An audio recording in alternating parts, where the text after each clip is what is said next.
Hubungan Gubernur DKI Jakarta Basuki Cahayapurnama alias Ahok dengan DPRD DKI Jakarta kembali memanas. Ahok melaporkan wakil rakyat itu ke KPK atas tuduhan memanipulasi APBD 2015. Ada anggaran siluman mencapai 12,1 triliun rupiah melalui mata anggaran yang sebelumnya tidak ada dalam RAPBD 2015. Beberapa anggaran fiktif yang disoal Ahok antara lain anggaran pengadaan UPS dengan nilai fantastis 300 miliar rupiah. Padahal dinas di jajaran Pemprov DKI tidak pernah mengajukan angka setinggi itu. Dalam APBD 2015 juga ditemukan pengadaan buku trilogi Ahok senilai 30 miliar rupiah. Alat peraga robotika untuk siswa SMA dan SMK senilai 10 miliar rupiah dan perpustakaan di luar ruangan 20 miliar rupiah. Ahok mengungkapkan banyak staf Satuan Kerja Perangkat Daerah atau SKPD bawahannya dipaksa mengisi program-program titipan DPRD di APBD. Ahok mensinyalir kasus ini terungkap karena para anggota dewan nekat mengisi sendiri mata anggaran belanja lewat e-budgeting untuk APBD 2015. Langkah Ahok melapor ke KPK sejauh ini berhasil menarik simpati warga. Publik menilai langkah Ahok sangat tepat untuk mencegah pembegalan APBD oleh para wakil rakyat. Sebagai bentuk dukungan, di jejaring sosial muncul tagar Save Ahok sebagai bentuk dukungan untuk membongkar habis korupsi di DPRD DKI Jakarta. Namun sebaliknya, DPRD DKI membantah tudingan dana siluman yang masuk dalam APBD 2015 yang total nilainya mencapai 73,8 triliun rupiah.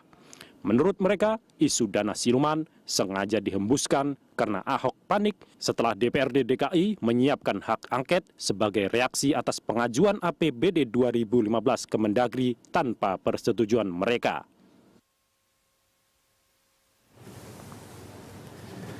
Ya, pemirsa, selamat pagi. Anda menyaksikan Dialog Jurnal Pagi dan untuk membahas mengenai kisruh antara DPRD versus Ahok mengenai dana siluman ini sudah hadir di studio Mbak Yeni dari Fitra. Selamat pagi, Mbak Yeni. Pagi. Mungkin saya panggilnya Bu Yeni aja ya, biar lebih. Bu Yeni, Fitra ini kan pastinya sudah melakukan mengikuti kasus ini. Bagaimana sebetulnya peta kisruh dalam anggaran di DPRD DKI ini yang kemudian mencuat ke publik saat ini? Ini sebenarnya diawali pada pasca pengetokan APBD ya pada bulan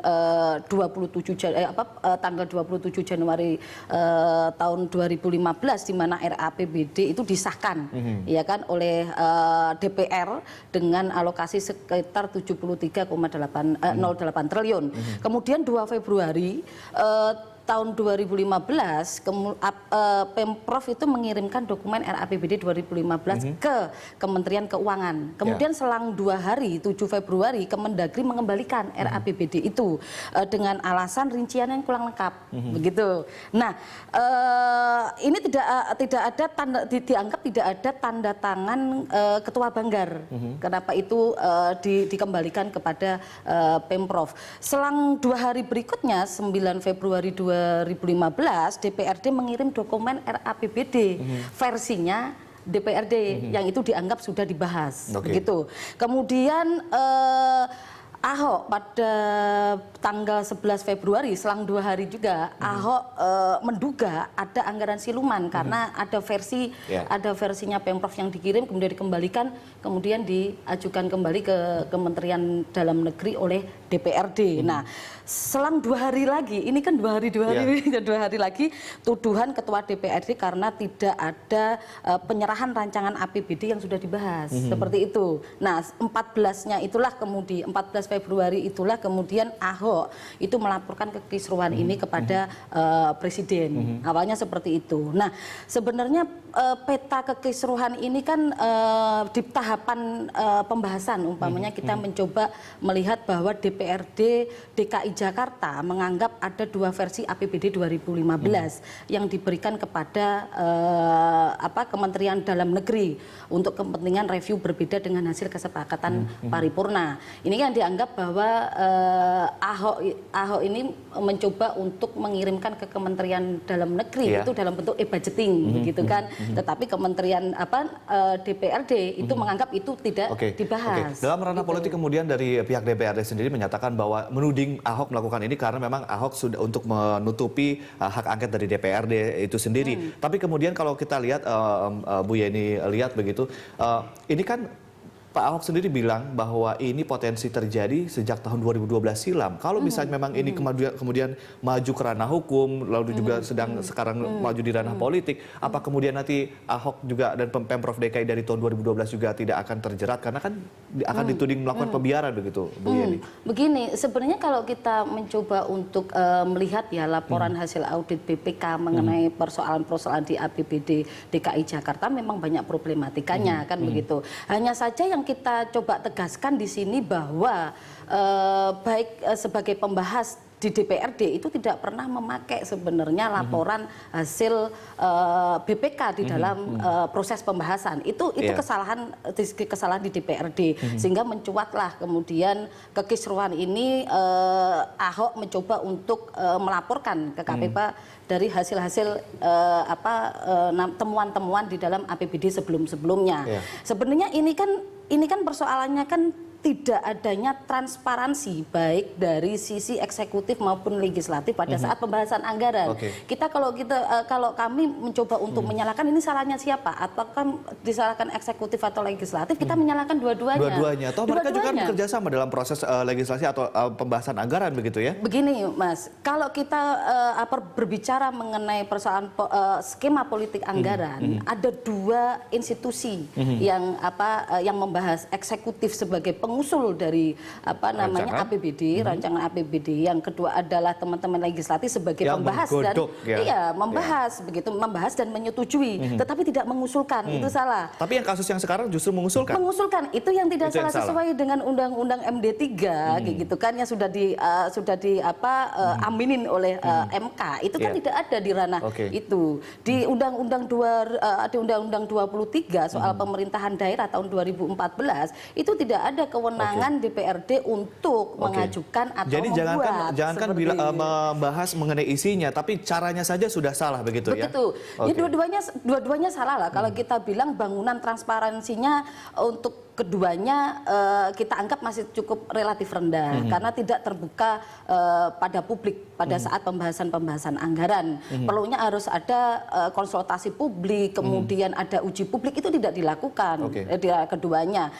Di sisi Pemprov budgeting gitu kan untuk menjawab sebenarnya di dalam Undang-Undang 23 tahun 2014 soal budgeting, informasi keuangan daerah memang ada di situ diatur. Tetapi apakah itu bisa diakses oleh publik dalam hal-hal pembahasan APBD itu belum kan begitu. Bu Yeni, Fitra punya dong anggaran versi DPRD dan juga RAPBD dari versi Pemprov DKI punya ya, dan juga sudah membandingkannya. Nah, mungkin bisa didiskusikan di sini. Kalau kita sejujurnya punya lah versi DPRD, kemudian versinya Pemprov gitu.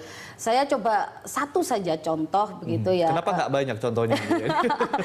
Karena kita baru dapat versi itu baru kemarin. Ya baru kemarin, tetapi ada beberapa temuan ya. Saya contohkan, saya tidak menyalahkan ini, tetapi harus dibuka semuanya. Satu contoh saja di Sudin Pendidikan di salah satu wilayah begitu kan. Di mana tuh, Bu? Di Jakarta Selatan, kalau nggak salah Jakarta Selatan, kalau nggak pusat gitu kan. Ini lagi digodok, nanti sekitar siang kita coba kompres. Saya contohkan untuk pengadaan di Sudin pendidikan itu ada sekitar versinya pemerintah ada sekitar 280-an sekian miliar. Tetapi kemudian ada tambahan di versi DPRD jadi berapa? Itu ada 1,9 triliun. 1,9 triliun. Jauh sekali bedanya. Nah, itulah. Ada sekitar makanya begini, kita tidak bisa menyalahkan ya antara DPRD dengan teman-teman di eksekutif. Yang penting saat ini adalah duduk bersama, kita lakukan uji publik atau konsultasi publik untuk membangun trust publik, begitu kan? Siapa yang salah di sini? Ya kan, karena sudah ada dokumennya. Fitra berani kok untuk mencoba untuk melakukan salah satu orang yang melakukan uji publik, membandingkan begitu kan? Karena kan selama ini kan teman-teman DPRD bilang bahwa akan melakukan penyidikan kan begitu. Siapa yang salah? Ayo kita bersama-sama. ya kan tidak bisa mendegasikan masyarakat sipil atau rakyat di sini, gitu kan? Itu artinya bahwa diselesaikan secara politik terlebih dahulu sebelum ke ranah hukum, itu bagaimana dengan Ya cara kalau diskusi kita publik bilang seperti ini bukan hanya keputusan secara politis ya, sesuai dengan Undang-Undang Pemerintahan Daerah 2023 tahun 2014 soal partisipasi, bahwa masyarakat wajib untuk melakukan apa itu namanya mengawal proses-proses pembahasan. Kalau begitu apa? Ya terbuka untuk publik, begitu Untuk kan? media juga Konsekuensi mungkin ya uji publik, secara begitu. Ya kita bandingkan di depan publik begitu kan, versi DPRD-nya, versi pemerintahannya. Ayo kita sama-sama budgeting begitu kan, versinya masing-masing, di mana letak kesalahannya kan begitu. Oke, ini kan yang kita lihat adalah permukaannya, apa yang kemudian mencuat ke permukaan seperti fenomena gunung es. Kita tidak tahu apa yang sebetulnya terjadi di bawah lautnya itu. Mungkin nanti Fitra bisa sharing modus-modusnya seperti apa saja dalam mungkin ketika DPRD ada titipan-titipan anggaran. Mungkin kita akan bahas lagi yang satu ini. Dan pemirsa tetaplah bersama kami di Dialog Jurnal Pagi.